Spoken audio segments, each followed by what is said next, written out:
Source de vie. Source de vie, votre programme de méditation et de prière sur Sky One Radio, FM 104.5.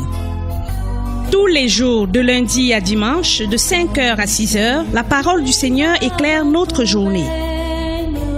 Vos sujets de prière, vos témoignages ou vos questions sont attendus au 22 04 75 08 ou au 77 68 61 10. Source de vie, une production du pasteur Jean-Luc Yungu.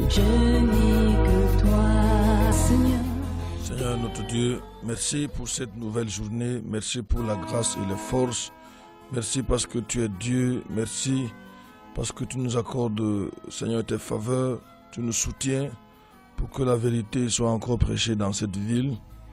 Tu veux sauver les âmes, Seigneur, celles qui sont sincères. C'est le temps où tu as dit que tu t'es réservé un reste qui n'a pas fléchi les genoux devant Baal. Je prie pour tous les auditeurs, Seigneur, qui écoutent, les nouveaux comme les anciens, Seigneur, que tu bénisses cette parole dans nos cœurs au nom de Jésus-Christ, que tu parles à chacun de nos esprits, Seigneur. À toi soit la gloire au nom de Jésus-Christ. Amen. Bonjour chers auditeurs, c'est dans votre émission Source de vie qui démarre ce matin. Au micro, je suis le pasteur Franklin Yibga.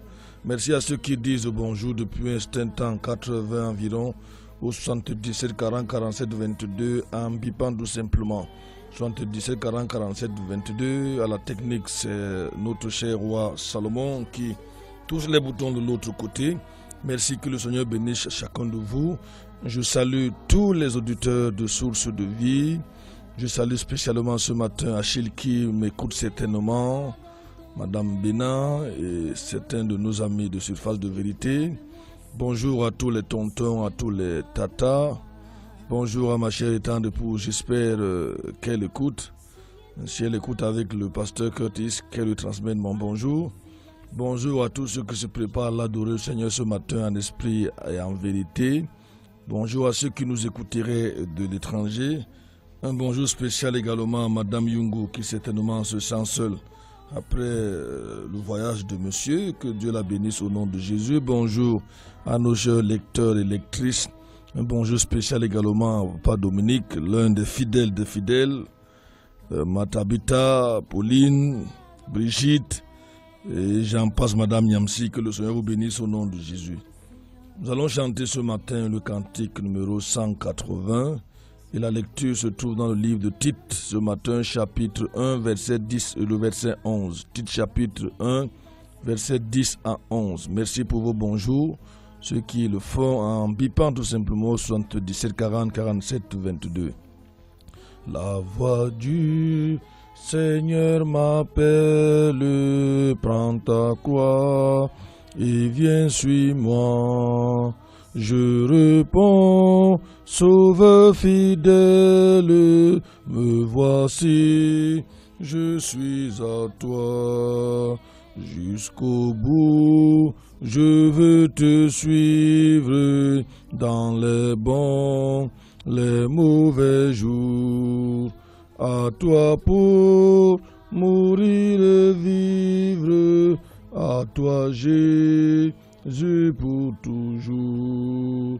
Mais le chemin du calvaire est étroit et périlleux. C'est un chemin solitaire, difficile et ténébreux. Jusqu'au bout, je veux te suivre dans les bons, les mauvais jours. À toi pour mourir et vivre, à toi Jésus pour toujours. Il faut quitter ce qu'on aime, savoir être mal jugé, endurer l'injure même du monde, être méprisé. Jusqu'au bout, je veux te suivre dans les bons, les mauvais jours. À toi pour mourir et vivre, à toi Jésus pour toujours. Nous allons nous arrêter là au niveau de ces deux strophes. Je veux particulièrement transmettre mes condoléances au nom du pasteur Jean-Luc et toute l'équipe Source de Vie à notre sœur Rose, qui est diaconesse dans l'église de Somba, qui a perdu hier son mari Faustin Soé, dessus d'une très longue maladie. Il est décédé hier dans l'après-midi. Et au nom du Seigneur et de toute l'équipe, nous lui transmettons nos condoléances. Nous voulons croire que le Dieu de toute consolation va l'assister au nom de Jésus-Christ. C'est pas facile lorsqu'on a perdu une partie de soi-même parce que les deux deviennent une seule chair. Et merci à la sœur Yvette qui a passé la nuit hier avec elle dans le but de l'encourager, de la consoler, de pleurer avec elle. Quelques annonces, les CD sur la soumission de la femme, la sœur Ève. Vraiment, le ministère pastoral de la femme, le féminisme sont disponibles depuis. Les derniers enseignements du pasteur Yungu et d'autres CD sont également disponibles. Vous pouvez vous en procurer en m'appelant au numéro que vous connaissez certainement. Hier, je parlais avec le pasteur Curtis par rapport au livre de la sœur Ève. Il m'a dit que c'est un livre qui va beaucoup aider l'église aux États-Unis. S'il est traduit en anglais, et il souhaite qu'il soit traduit en anglais parce que l'église aux États-Unis est en perte de vitesse. C'est une apostasie, une mondanité pas possible. Lorsque vous dites certaines vérités aux États-Unis, on pense que vous êtes fou. La plupart des églises sont dans la corruption et l'abomination. Alors il m'a dit que c'est un livre, s'il est traduit, qui pourra aider beaucoup d'églises aux États-Unis. Bon, j'espère que Dieu va permettre qu'il soit publié au Cameroun avant que nous commencions à penser le traduire en anglais dans les plus brefs délais. Je saisis aussi l'occasion pour dire à nos chers auditeurs qui nous suivent que si vous pourriez nous aider dans des semaines à venir à dédouaner 1200 Bibles au port de Douala, je serai bien content de votre aide, les Bibles Louis II. Peut-être que vous avez des relations, ça nous aiderait. En général, ces Bibles-là sont distribuées gratuitement. Donc, ce n'est pas pour vendre. Nous ne pouvons pas vendre ce qui nous a été recommandé de distribuer. Alors vous pourrez me faire signe et le Seigneur vous bénira certainement au nom de Jésus-Christ, lui qui est fidèle. Je rappelle que ce matin nous lisons dans Tite chapitre 1 verset 10 au verset 12. Et également vous êtes au courant de la convention qui va avoir lieu du côté de Somba. Nous recevons souvent 300 à 400 personnes des églises qui viennent de l'ensemble du pays, là où nous avons le ministère. Et je rappelle aux frères de Somba en particulier que je serai bien heureux pour ceux qui ont les nattes chez eux, parce que les gens vont dormir dans l'église. Pourquoi pas les matelas pour pouvoir les apporter. Cela sera remis à la fin de la convention dimanche dans une semaine. C'est l'occasion pour lancer un appel à Matabita pour les chaises. Souvent j'oublie de le lui dire. Et je crois qu'elle est à l'écoute. Que Dieu vous bénisse. C'est un moment merveilleux. Il faut s'occuper de près de 300-400 personnes. Souvent les nourrir, ainsi de suite. C'est pas facile, mais je crois que Dieu va nous aider. Alors, hier nous avons parlé de l'importance de la connaissance de la parole de Dieu. Nous avons parlé des effets de la parole de Dieu.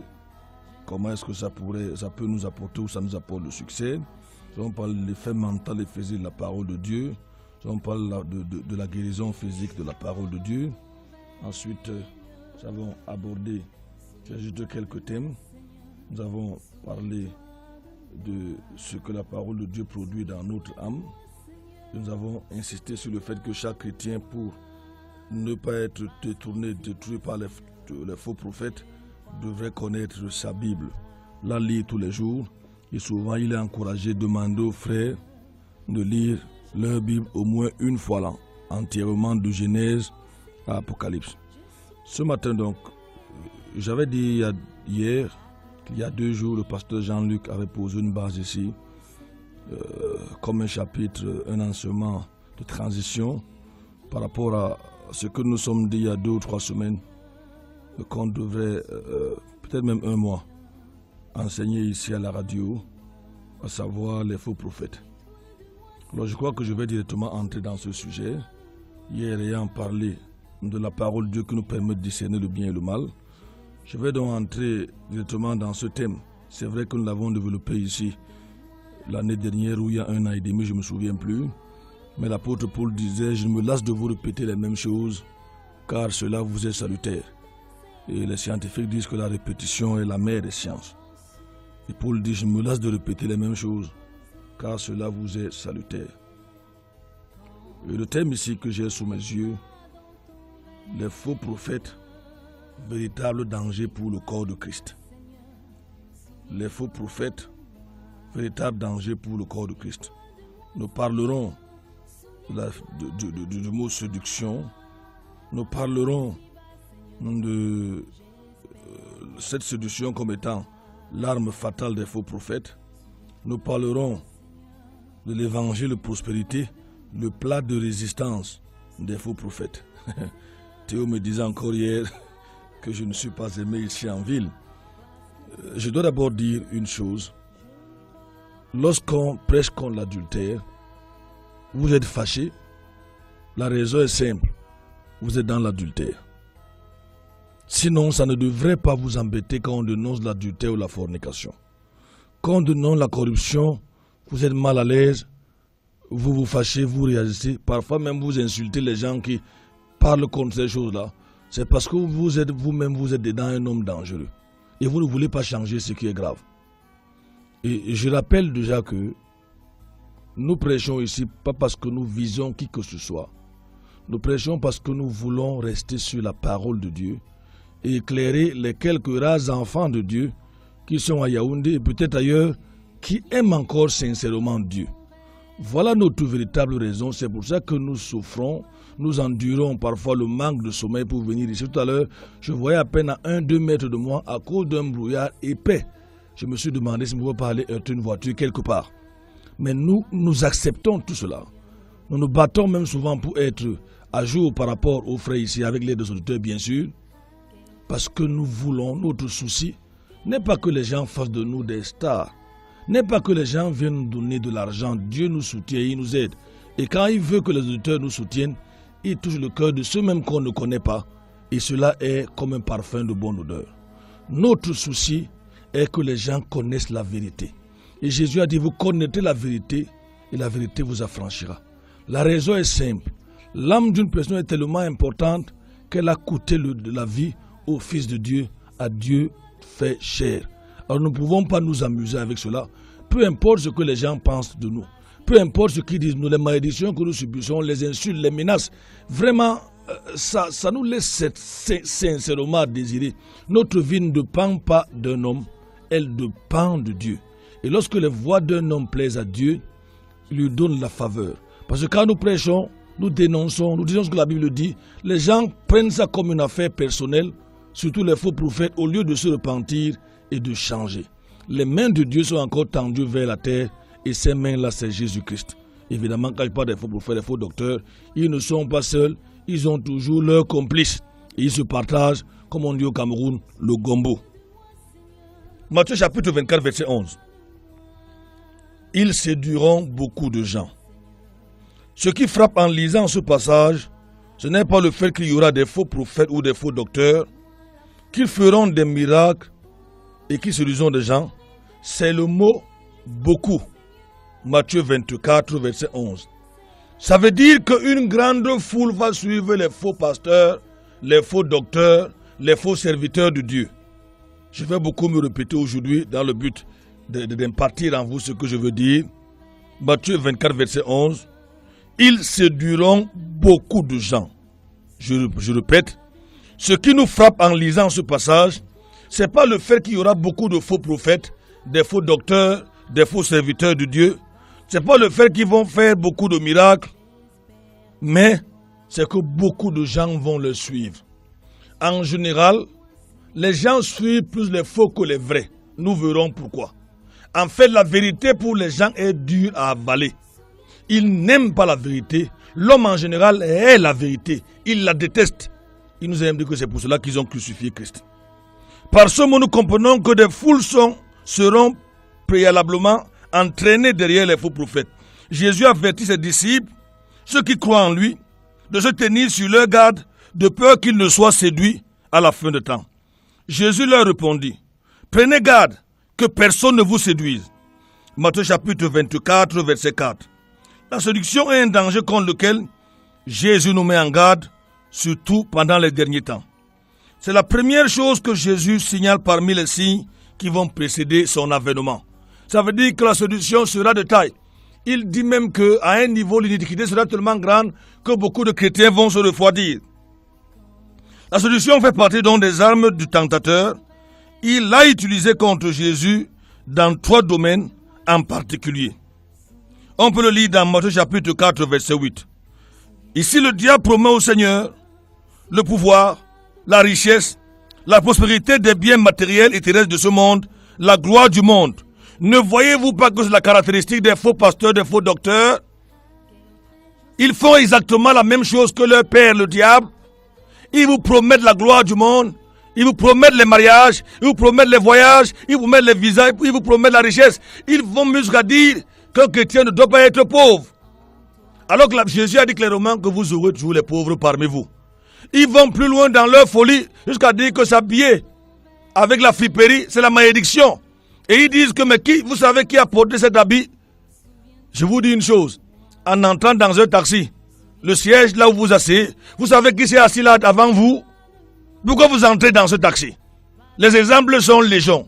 Vous savez qui a égorgé la viande de bœuf au marché? Quel rite les musulmans font en égorgeant les bœufs? Mais vous les mangez, la raison est simple.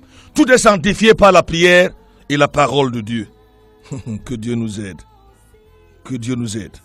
Je dis que ce que le diable fait à Jésus, c'est lui proposer un pouvoir temporel, le pouvoir du monde, la richesse, la prospérité terrestre et la gloire dans le monde. Ce sont des choses que l'on voit encore proposer aux enfants de Dieu aujourd'hui. On les encourage même à se lancer. J'ai vu quelqu'un qui est venu me voir un jour, il m'a dit qu'il veut créer un parti politique pour les chrétiens, soit réunis ou bien quoi. Il va être président de la République. Il ne sait même pas s'il a même l'agent de taxi. Parce que c'est les chrétiens qui doivent gouverner ce monde-ci. C'est les enfants de Dieu qui doivent gouverner ce monde. Ou que font-ils du verset qui dit que le monde entier est sous la puissance du diable. Que Dieu nous aide. L'un d'eux, n'est-ce pas, est que nous devons, l'un de leurs motifs, nous devons influencer le monde et ses dirigeants pour faire avancer le royaume de Dieu.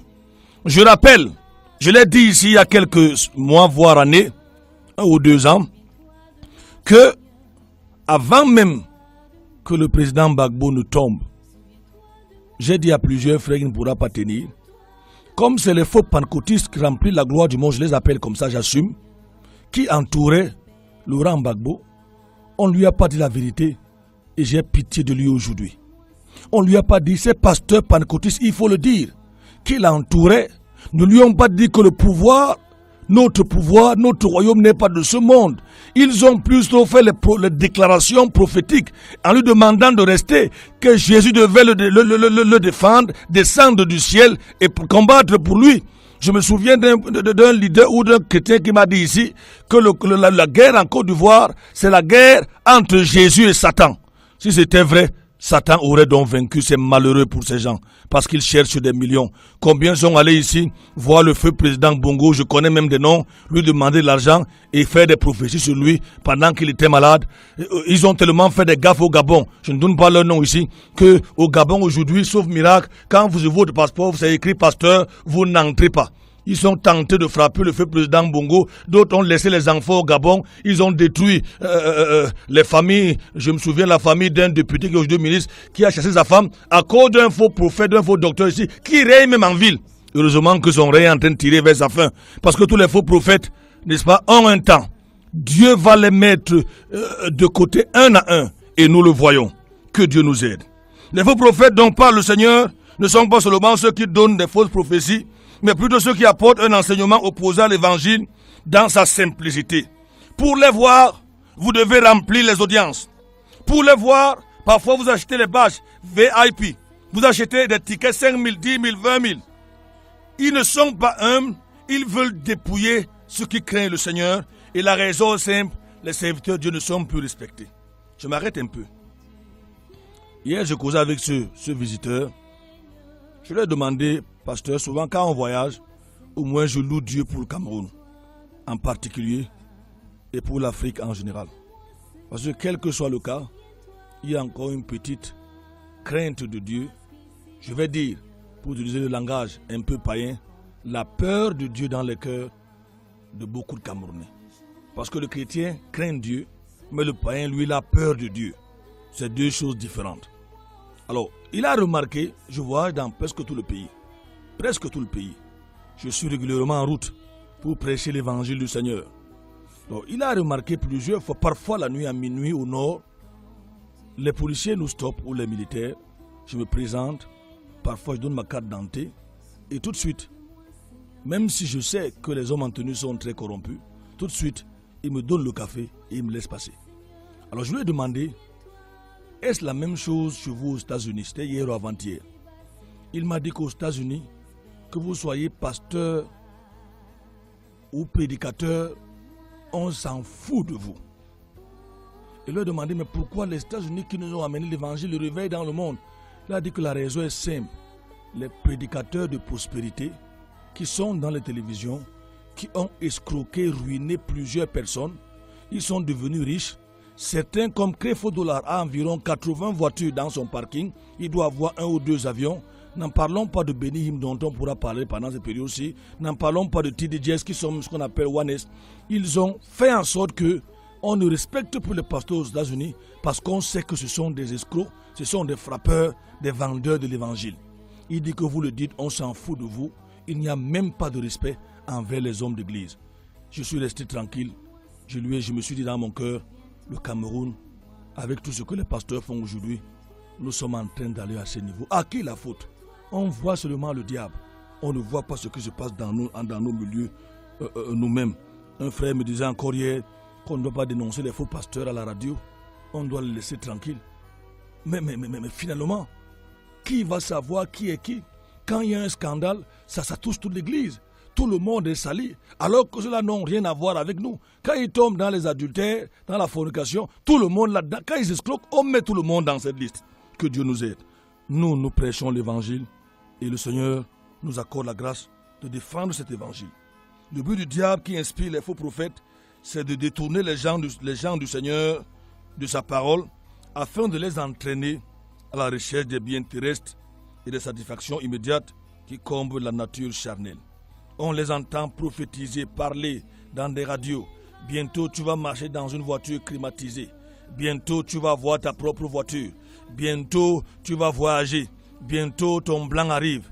L'objectif du diable, chers auditeurs, est de vous détourner l'essentiel qui est Jésus-Christ et le contentement et vous tourner vers les biens terrestres. Jésus n'a jamais encouragé les disciples à s'enrichir des biens terrestres. Au contraire, dans Matthieu 6, verset 24, nous disons « Nul ne peut servir 2 maîtres à la fois, car il haïra l'un, il estimera l'autre, ou s'attachera à l'un et méprisera l'autre. Vous ne pouvez servir Dieu et Mammon, ça veut dire l'argent ou les richesses. C'est pourquoi je vous dis, ne vous inquiétez pas de votre vie, de ce que vous mangerez, ni de votre corps, de quoi vous serez vêtus. La vie n'est-elle pas plus que la nourriture, et le corps plus que le vêtement? Je suis en train de lire Matthieu 6, à partir du verset 24 jusqu'au verset 23. Regardez les oiseaux du ciel. Ils ne sèment ni ne moissonnent. Ils n'amassent rien dans des greniers. Et votre Père céleste les nourrit. Ne valez-vous pas beaucoup plus que... Jésus compare les chrétiens ici, les disciples, aux oiseaux, qui ne sèment ni ne filent. Mais pourtant Dieu prend soin de vous, des oiseaux. Et il dit, de qui de vous, par ses inquiétudes, peut ajouter une coudée à la durée de sa vie? Et pourquoi vous inquiétez au sujet du vêtement? Considérez comment croissent les lits des champs. Ils ne travaillent ni ne filent. Cependant, je vous dis que Salomon, même dans sa gloire, n'a pas été vêtu comme l'un d'eux. Si Dieu revêt ainsi l'herbe des champs qui existe aujourd'hui et demain sera jeté au four, ne vous vêtira-t-il pas à plus forte raison, gens de peu de foi? Ne vous inquiétez donc point et ne dites pas, Que mangerons-nous? Que boirons-nous? De quoi serons-nous vêtus? Car toutes ces choses, ce sont des païens qui les recherchent. Oh, les mariages, la prospérité, sans même travailler. Dieu est devenu une loterie. Jésus dit que c'est les païens qui cherchent ces choses. Vous comprenez qu'il y a des docteurs païens, des pasteurs païens, des apôtres païens qui sont à la course des choses de ce monde. Il y a un qui a dit quelque part qu'il sera plus riche que Bill Gates. En faisant quoi? En prêchant l'évangile, en escroquant les petits 1000 francs ou 100 000 des gens qui l'écoutent. Il va jusqu'à dire qu'il sera plus riche que Bill Gates et qu'il sera un prédicateur entre guillemets de prospérité. Il sera le premier à voir les avions au Cameroun. Il avait dit en 2008, et je ne l'ai suivi pas comme à raconter, qu'avant la fin 2008, il va voir 1 ou 2 avions. Peut-être qu'il a eu un vélo, une voiture après. Jésus dit que ces choses-là, chers auditeurs, ce sont les païens qui les recherchent. La Bible nous demande de nous soumettre au Seigneur. Et il va prendre soin de nous, de faire notre part, à savoir travailler. Travailler à la sueur de notre front, et Dieu va bénir l'œuvre de nos mains. Jésus rappelle, ce sont les païens qui cherchent les habits. Mais regardez-les comment ils vendent la paire de chaussures qu'ils ont au pied. Avec vos dîmes et vos offrandes. Une paire de chaussures de 300, 400 000, disent-ils.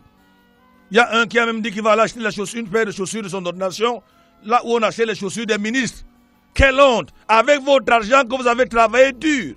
Certains même vendent de l'eau des pousseurs. Et le faux prophète se glorifie d'être riche avec votre argent. Oh, que Dieu nous aide. Que Dieu nous aide, qu'il ait pitié de nous. Jésus dit, et j'insiste sur le verset, je crois, 30 ou 31.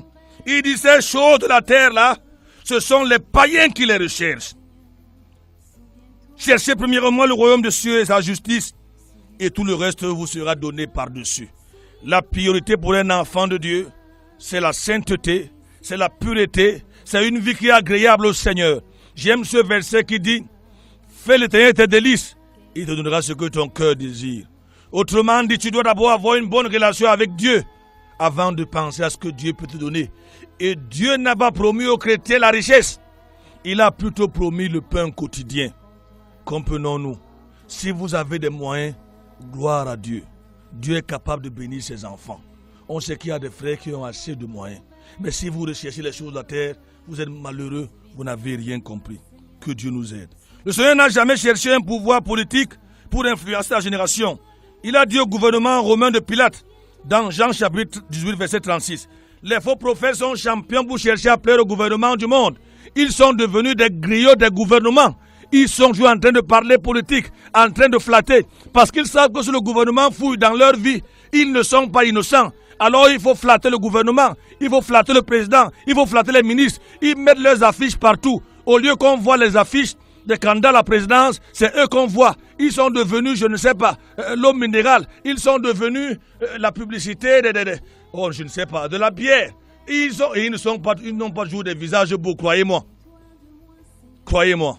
On va dire que j'insulte les faux prophètes. Mais bon, si je les insulte, je ne crois même pas que je le fais, mais je vous dis sincèrement, je sais ce que c'est que la beauté, même si elle est relative. Même si elle est relative, comme on dit. Mais il faut les voir avec des posters remplis d'orgueil. Ils vont même jusqu'à... Oh mon Dieu. Que le Seigneur nous aide. Le pasteur Yungu m'a laissé ce thème, il est parti. Il a voyagé. Je lui ai dit que si jamais on commence à me donner le coup de poing, lui il est loin. Heureusement que le Vanditala est là. Lui il a souvent les clés du garage. Donc si jamais on vient me menacer, je l'appelle vite. Il vient avec les clés de son garage pour me délivrer. Mais je voudrais dire une chose et m'arrêter. Afin de continuer, si le temps me le permet, oui. J'ai pris soin. Les faux prophètes aiment tellement des titres que parfois ils sont supérieurs à Jésus. Parce qu'il y a des titres que Jésus lui-même n'a pas.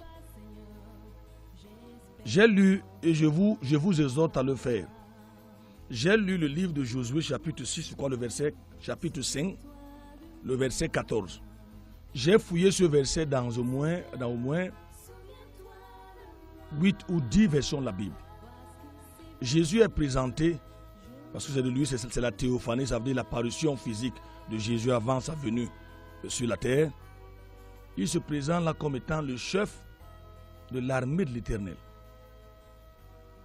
Ça veut dire qu'il n'y a pas deux. Suivez très bien mon regard.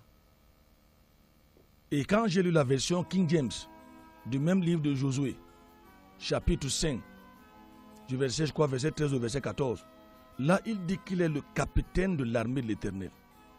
Les faux prophètes sont les généraux dans l'armée de l'Éternel. Ils ont même dépassé Jésus. Mon Dieu, ils n'ont même pas honte. Ils n'ont même pas honte.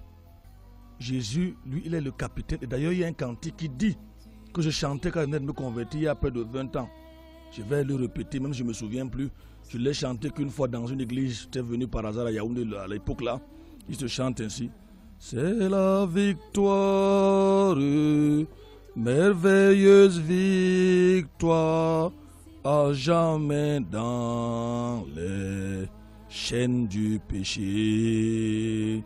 Jésus le capitaine de ce combat, pour l'éternité, il le sera.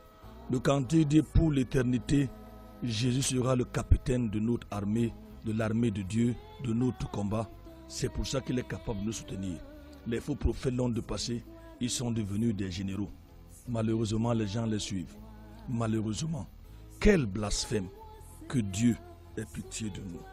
Que Dieu ait pitié de nous. Matthieu 18, verset 36, Jésus répond à Pilate. Mon royaume n'est pas de ce monde.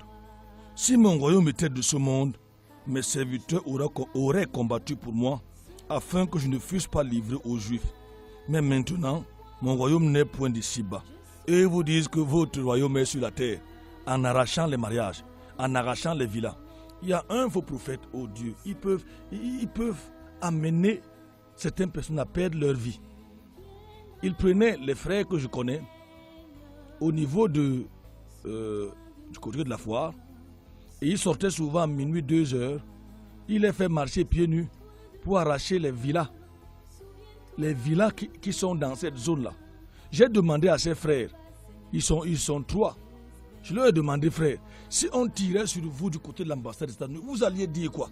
À 2 heures, on voit les gens marcher, minuit, 2 heures. Ils ont arraché les maisons. Voilà, j'arrache ma maison, j'arrache le villa. 2 heures, frère. Si on tirait sur vous comme braqueur, qu'alliez-vous dire? Et ils croient qu'en arrachant, ils les enseignent qu'en arrachant comme ça, et ils citaient le verset, car le lieu où vos pieds vont, comme on dit encore ça, votre plan de pied foulera, ce lieu vous appartiendra. Et ils prennent ce verset, ils sortent la nuit en posant leurs pieds sur les cours de certaines villas là-bas à Bastos et ils réclament ces villas. Je vous dis que ces faits-là, je ne sais même pas si un seul a un terrain aujourd'hui depuis 5 ou 10 ans qu'ils ont fait ça. Ils auraient plutôt pu mourir.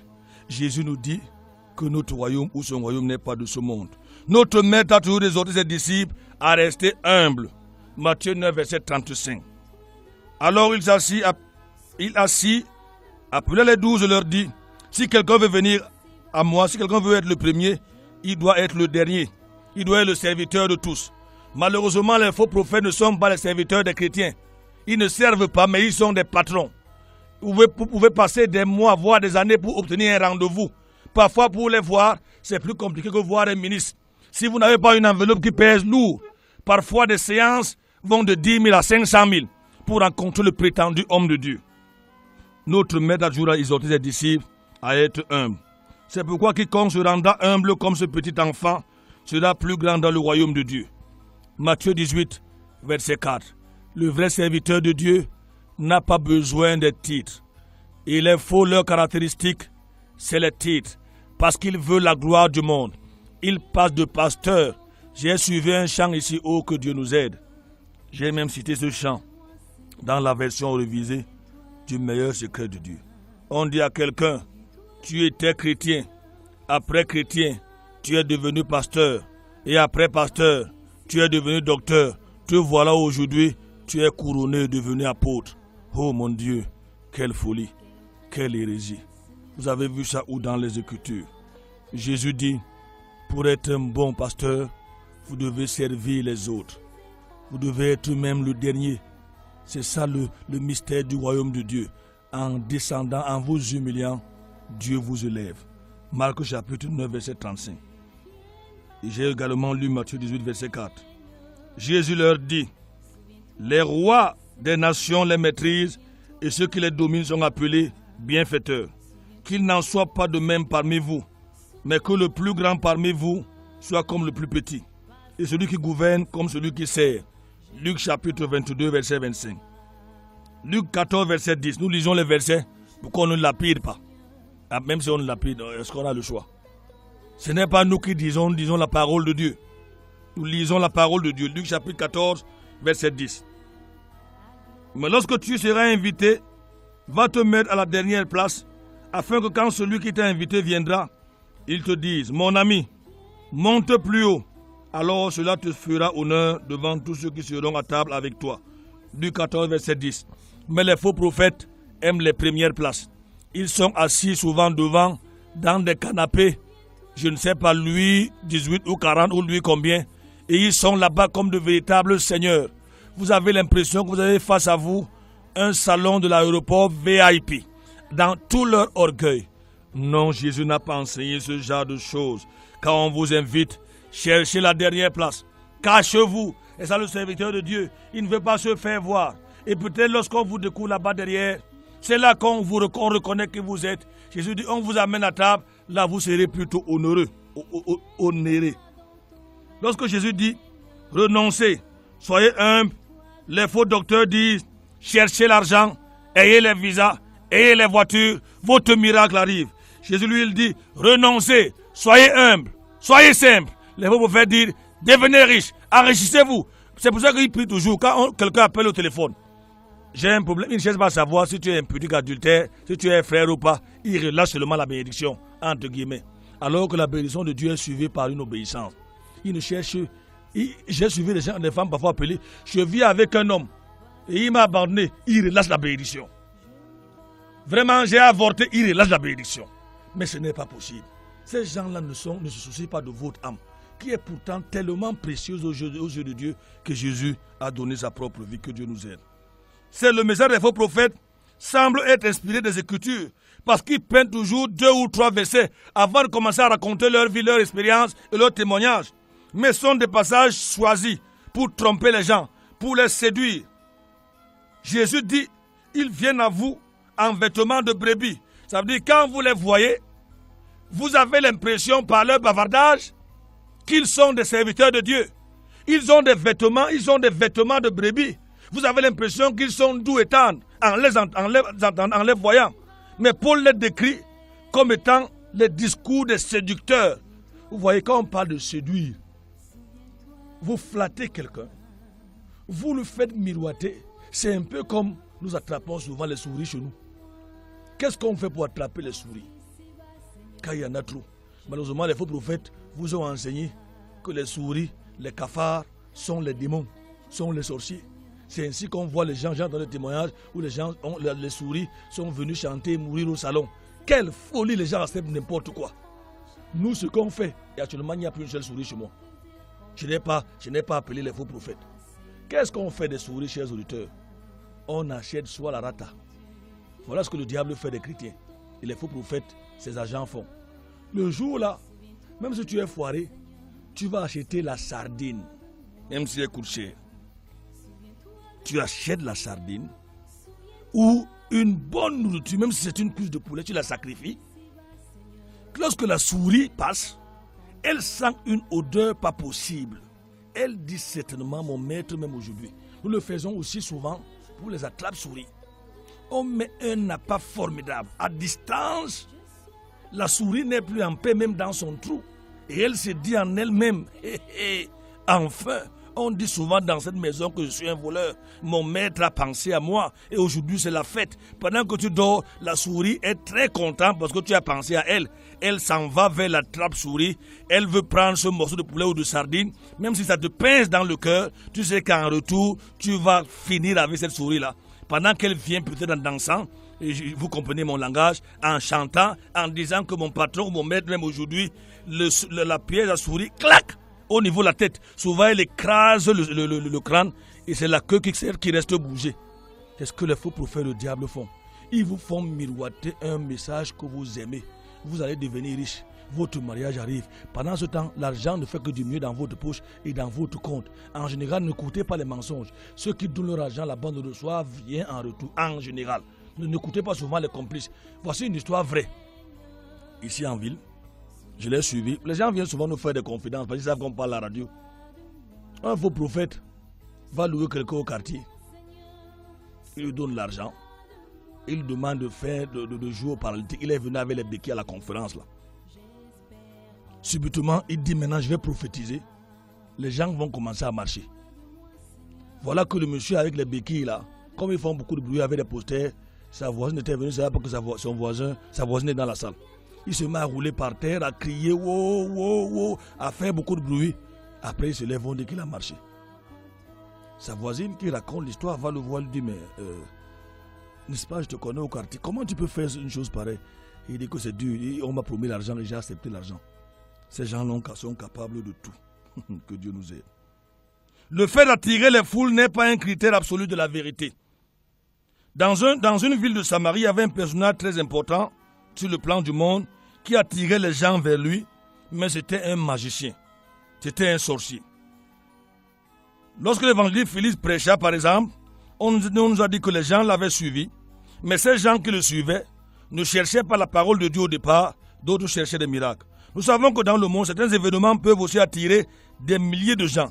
Le fait que la foule suive un événement ou quelqu'un ne veut pas dire que ces gens-là sont dans la vérité. Il existe des événements religieux qui attirent souvent des dizaines, voire des millions de personnes, mais on sait que Jésus n'est pas là-dedans. Pendant son ministère, Jésus rassemblait des foules qui le suivaient et qui accouraient là où il arrivait, à cause des miracles, des guérisons et aussi sa façon d'enseigner. Cependant, il savait prévenir les gens sur les difficultés qu'ils rencontraient à le suivre comme des disciples. Jésus disait la vérité aux gens. C'est pour ça qu'à un moment, il s'est trouvé seulement avec 12 disciples. Tous ceux qui le suivaient étaient partis. Il a dit à certains un jour qui l'ont dit, « Maître, on t'a cherché partout. » Jésus leur dit, « Vous me cherchez parce que vous avez mangé du pain et vous avez bu. Travaillez pour la nourriture qui ne périt pas. » Ça veut dire que vous me cherchez parce que vous avez vu des miracles. Pas parce que vous voulez aller au ciel. Pas parce que vous voulez quitter le péché.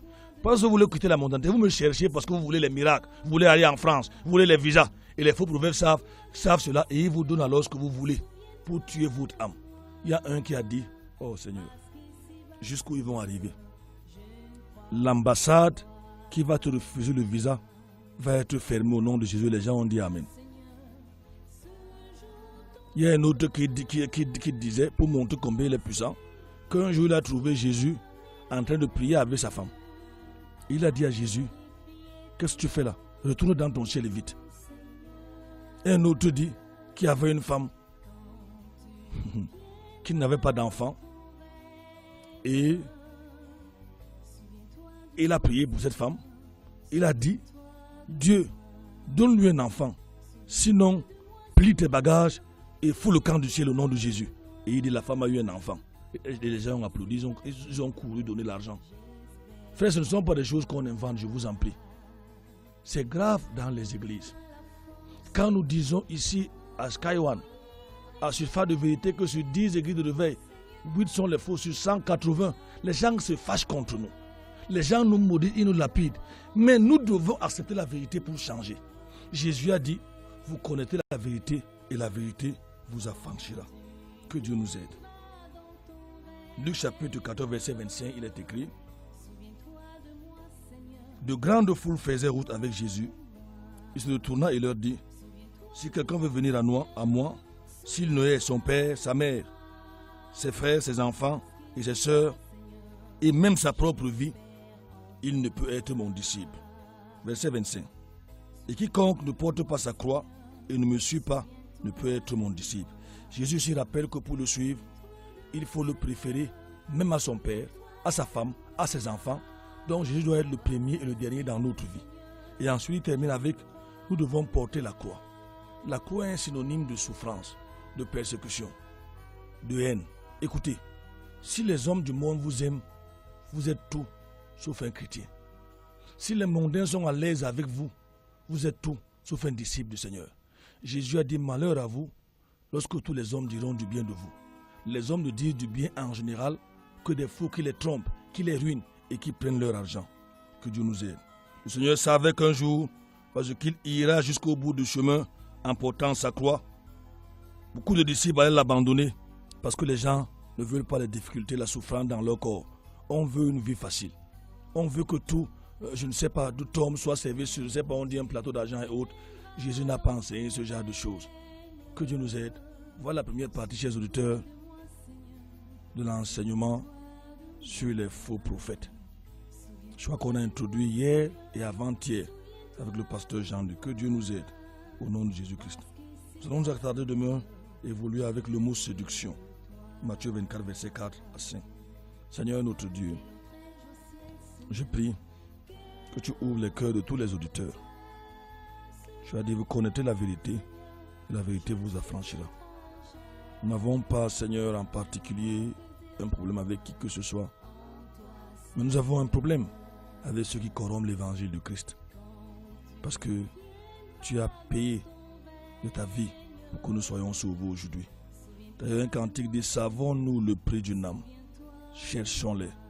Souviens-toi de ceux qui cherchent la vérité. C'est pour eux que nous prêchons, Seigneur. Et ceux qui veulent vivre la vie de Dieu. À toi soit la gloire, au nom de Jésus-Christ. Amen.